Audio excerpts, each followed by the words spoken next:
এখন ঝুলছি একটা গুহার 100 ফুট নিচে, যেটা মাটির নিচে 5 কিলোমিটার জুড়ে বিস্তৃত আছে। আর আমরা এটা পছন্দ করি বা না করি, যখনই আমি আর আমার বন্ধুরা মাটি টাচ করলাম, আমরা অফিসিয়ালি এখানে আগামী 7টা দিন কাটাতে চলেছি।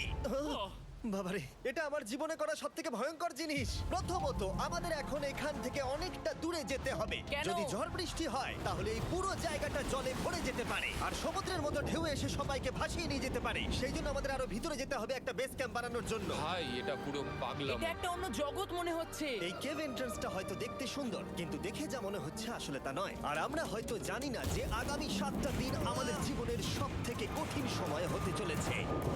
সব থেকে বাজে ডিসিশন। ঠিক আছে, আর কিছুক্ষণের মধ্যেই অন্ধকার হতে চলেছে। ক্যাম্প না করলে আমরা বিপদে পড়বো। আমরা কোথায় যাচ্ছি সেটা কি বলবে? আমাদের ক্যাম্প সেটআপের জন্য একটা ফ্ল্যাট গ্রাউন্ড খুঁজতেই হবে। কেভের ভেতরে ঢোকার পরে আমরা এমন একটা জায়গা খুঁজে পেলাম যেটা অনেকটা উঁচুতে থাকায় আমরা জল থেকে সুরক্ষিত থাকতে পারবো। তার মানে এটা ক্যাম্পের জন্য পারফেক্ট। পারফেক্টটা একটু বেশি হয়ে গেল। মোটামুটি বলা যেতে পারে। ঠিক আছে, ক্যাম্পের জন্য মোটামুটি। প্রথম দিনের বাকিটা আমরা কাটিয়ে দিলাম আমাদের জিনিসপত্র আনতে। প্রত্যেকটা ব্যাগের ওজন প্রায় 80 পাউন্ড। আর যেমনটা তোমরা ফুটেজে দেখছো, আমরা এটা করতে 4 ঘন্টা লাগিয়ে দিলাম। এখান থেকে যাওয়া খুব কঠিন। তারপরে আমরা সবাই বেস ক্যাম্পে ফিরে গেলাম। ঠিক আছে, আমরা এখানে লাইট লাগিয়ে দিলাম। আমাদের সব জিনিসপত্র হোম বেসে চলে এসেছে। একটু ক্যামেরাটা ওদিকে দেখাবে? ওদিকটা কিন্তু ভয়ানক অন্ধকার, আর সবসময় এরকমই থাকবে। তাই আমরা ক্যাম্পিং গ্রাউন্ডের জন্য খুব বেশি কিছু করতে পারলাম না। কটা ফুটো করে দড়ি টাঙিয়ে দিলাম। এটা ধরো আর ওঠো দেখি।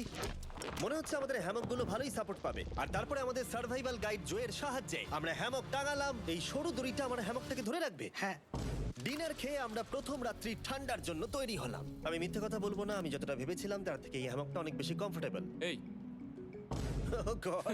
আমি তো আমার চমকেই হাতটা তো গেছিলাম। বড় কেন ভাই? এই কেভটা 2.5 কিলোমিটার ডিপ, আর আমরা এখন এন্ট্রান্সের কাছেই ক্যাম্পিং করছি। কাল আমরা অনেক কিছু এক্সপ্লোর করব। তোমরা কেমন ঘুমালে? ভয়ঙ্কর। ঘুমই হয়নি। এটা সত্যি একটা অস্বস্তিকর পরিবেশ। কেবের উপর থেকে অনবরত আমাদের উপরে জল পড়েই যাচ্ছিল, তাই উপরে একটা প্লাস্টিক চাপালাম, কিন্তু তাও আমাদের হ্যামকের উপরে জল পড়েই যাচ্ছিল। একটা আইডিয়া আছে, চলো শেল্টারগুলোকে ভালোভাবে তৈরি করি। আমার মনে হয় এই প্লাস্টিকগুলোকে জুড়ে দিলে আর জল পড়বে না। বাহ, তুমি তো জিনিয়াস। আমি শুধু একজন ইউটিউবারই নয়, ঠিক আছে? আমার হ্যামকটা এটার উপরে ঝুলছিল। মানে দেখো, আমি আরেকটু হলে হ্যামক থেকে নেমে পড়ে যেতাম। আর আমরা সেই সময় এটা বুঝতেই পারিনি যে এই গর্তটা প্রায় 40 ফুট গভীর। তাই যখন আমি আর শন প্লাস্টিকগুলোকে জুড়ছিলাম, তখন ম্যাক আর কার্ল এই গর্তটা কতটা ভয়ঙ্কর সেটা দেখতে গেল। আমার হ্যামকটা দেখতে পাচ্ছো? ওখানে আমি ঘুমোচ্ছিলাম। এদিকটা দেখো। আর যেহেতু এই কেভে সব একই রকম দেখতে, তাই আমাদেরকে ফলো করা অনেকটাই কঠিন ছিল। এই ম্যাপে তোমরা আমাদের হোম বেস দেখতে পারবে, আর দেখতে পারবে ওরা ওখান থেকে কত দূর হ্যাঁ, যাচ্ছে। এটা তো খুবই ভয়ঙ্কর। ভাই এটা পাগলামো। আর যখন ছেলেরা র্যান্ডমলি এক্সপ্লোর করছিল, তখন আমি আর শন ক্যাম্পে কাজ করছিলাম। এই স্লিপিং ব্যাগটা এখানে কেন পড়ে? কারণ এটার থেকে পিয়ের গন্ধ বেরোচ্ছে। ইয়া, এটার থেকে শেখা উচিত স্লিপিং ব্যাগ ভাড়া নিতে নেই। আমরা স্লিপিং ব্যাগ কেন ভাড়া ব্যাগগুলো কিনে আনতে পারলাম না? আর তারপরে আমরা এই দুটো প্লাস্টিককে জিপ টাই দিয়ে জুড়ে দিলাম। কিছু মনে করো না, এই দড়িটার উপরে আমার জীবন বাজি আছে। আর তখন ওইদিকে ম্যাক আর কার্ল তখন ওই গর্তের মধ্যে। ও মাই গড, ম্যাক! আর শেষ পর্যন্ত ওরা একদম নিচে পৌঁছে গেল। এই! আমি তো ভাবলাম সবাই ক্যাম্প নিয়ে কাজ করবে। আমরা শুধু দেখাচ্ছিলাম জায়গাটা কতটা ভয়ঙ্কর। না পড়লেই হবে, তোমাদের স্কিল নেই। আচ্ছা ঠিক আছে। আর যদিও ওদের এবার ফিরে আসা উচিত ছিল, কিন্তু কাল আর ম্যাক এটা কতটা গভীর সেটা দেখানোর চেষ্টা করলো। ভাই এটা দেখতে দারুণ লাগছে। তুমি কি নদীটাকে পার করতে পারবে? কিন্তু ওরা এটা জানে না যে এই রিভারটা এই কেভের গোটাটাই জুড়ে আছে। তার মানে এর মধ্যেও আমাদের কিছুটা সময় কাটাতে হতেই পারে। ওই তো ওরা এসে গেছে। এসো। তোমরা রান্না করে রেখেছো তো? হ্যাঁ, রান্না করেছি। ঠিক বলেছ। একটা নতুন বাড়ি, ঠিক বলেছি তো? একদম। এখন আমাদের একটা ছাদ আছে। আর এটা তো দারুণ। জিমি রান্না বেশ ভালোই আর করেছে। আমরা আমাদের ফায়ার পিটটাকে এই সুন্দর জায়গাটাতে নিয়ে এসেছি। জায়গাটা কেমন? বেশ গরম। আরামদায়ক। এই পাথরগুলো গরমটাকে ধরে রাখবে এবং ওপর থেকে যে পি পড়ছে সেগুলোকে আটকে দেবে। ওটা পি নয়। তাহলে ওটাকে কি বলবো? যদি জানি না, হয়তো বৃষ্টির জল হবে বা না, এটা বৃষ্টি নয়, না, পাথর মানে ইয়ে তুমি- করছে। এই একটু উপরে দেখাও। তুমি মেঘ দেখতে পাচ্ছো? পাথর দেখা যাচ্ছে। এটা বৃষ্টি নয়, রক পি। Rock P. ঠিক আছে, রক পি।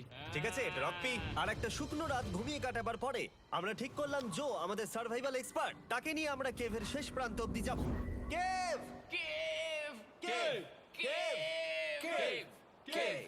কেভ! দেখা যাক আমরা কেভের কতটা গভীরে যেতে পারি। তোমরা কিন্তু মনে রাখবে আমরা সবেমাত্র কেভের এন্ট্রান্সের দিকেই আছি, আর আমাদের ইচ্ছা এই কেভের শেষ প্রান্ত অব্দি যাওয়া, অবশ্যই না মরে গিয়ে।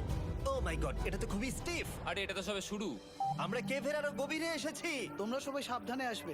এটা খুবই ছোট জায়গা, আমার মনে হয় না এখান থেকে আমি যেতে পারবো। কেভ এক্সপ্লোরের ইন্টারেস্টিং জিনিসটা হলো যা হোক করে আমাদের এই ছোট্ট ফাঁকগুলোর মধ্যে দিয়ে এগিয়ে যেতে হবে, ও মাই গড, খুব ছোট জায়গা। আর তারপরেই খুব বড় একটা জায়গা আসবে। সেটা এতটাই বড় যে কিছু না দেখতে পাওয়ার জন্য এটা করতে হলো। ও মাই গড! এবার আমি সব দেখতে পাচ্ছি, এটা দুর্দান্ত। এটার তো অনেক আলো। ভাই জায়গাটা কতটা সুন্দর দেখো। বাপরে কি আলো, আমি তো তাকাতেই পারছি না। আমি তো অন্ধ হয়ে যাব মনে হচ্ছে। এ বাবা, এটা কি হলো? আমরা বোধহয় ঠিক মতো এটাকে ব্যবহার করতে জানতামই না। চলো এগিয়ে যাই। আর তাই আমরা এগোতে থাকলাম। এই যে এই জায়গাগুলো, এগুলো খুব ভালো ধরার এখানে? জায়গা। এগুলো ধরে এখান থেকে পা ঘুরিয়ে চলে আসতে পারবে। এইভাবে কি? হ্যাঁ, একদম পারফেক্ট। জো সব থেকে ভালো কেভ গাইড। এভাবে কেউ গাইড করতে পারবে না। ঠিক আছে, এইবার ব্যাপারটা ইন্টারেস্টিং হবে। কি? এটা কি? এখান থেকে আমাদের ওয়েট শুট পরে সাঁতার কেটে যেতে হবে। গতকাল ম্যাক আর কার্ল এটা নিয়ে মজা করছিল, কিন্তু এই কেভে আমাদের পরের অ্যাডভেঞ্চারটা ছিল একটা প্রায় জমে যাওয়া নদীর মধ্যে। ও মাই গড, এটা তো পাগলামি! তার মানে আমাদের ওয়েট শুট পড়তেই হবে যাতে আমাদের হাইপোথার্মিয়া না হয়। আমরা এটা কেন করছি? এই এক্সপেরিয়েন্সটা তো জীবনে একবারই হবে। এটা করলে হয়তো আর নাও বেঁচে থাকতে পারি। আমাদের এই কেভের শেষে পৌঁছতে হলে আমাদের এই নদীর মধ্য দিয়ে, এই ছোট্ট ফাঁকগুলোর মধ্য দিয়ে সাবধানে ধীরে ধীরে এগিয়ে যেতে হবে। আস্তে আস্তে নামো, স্রোতের কারণে পা পেছনে টানতে পারে। ঠিক আছে, আমি তাহলে নামছি। তুমি ওই দেয়ালগুলো ধরে ধরে এগোতে থাকো আস্তে এটা তো আস্তে। খুব ঠান্ডা। তুমি পারবে জিমি। জানি না এখানে ঢুকতে পারবো কি না। জিমি, এবার তুমি জল থেকে উঠে দাঁড়িয়ে পড়ো। এটা সত্যি একটা পাগলামি। এখানে কি ঠান্ডা! যখন তোমরা খুব ঠান্ডা জলের মধ্যে থাকবে তখন একটা পাথরকে ধরে এগিয়ে চলা খুব কঠিন হবে। ও মাই গড, এটা সত্যি পাগলামি। ম্যাক, গড, চলে আসো। আমার ভয় লাগছে। চলো চলো, পারবে। ভাই। এগোতে থাকো, পেছন দিকে তাকিও না। একবার দেখো আমরা কি করছি। কিন্তু এই বাধাগুলো এতটা কঠিন ছিল না সামনে যা আসতে চলেছিল তার তুলনায়। আমরা পেরেছি। কেভ কেভ কেভ এই, কেভ। একটা কথা শোনো, আমরা 10% আসিনি। তার মানে এখনো আমরা শুধুমাত্র সার্ফেসেই রয়েছি, আর শেষ প্রান্তে পৌঁছতে হলে আমাদেরকে আরো 2 কিলোমিটার যেতে হবে। যেরকম তোমরা দেখতে পাচ্ছ এখানে 24/7 বৃষ্টি হয়, তাই আমি একটা আড্ডা মারার জায়গা তৈরি করেছি যেখানে আমরা কেউ ভিজবো না।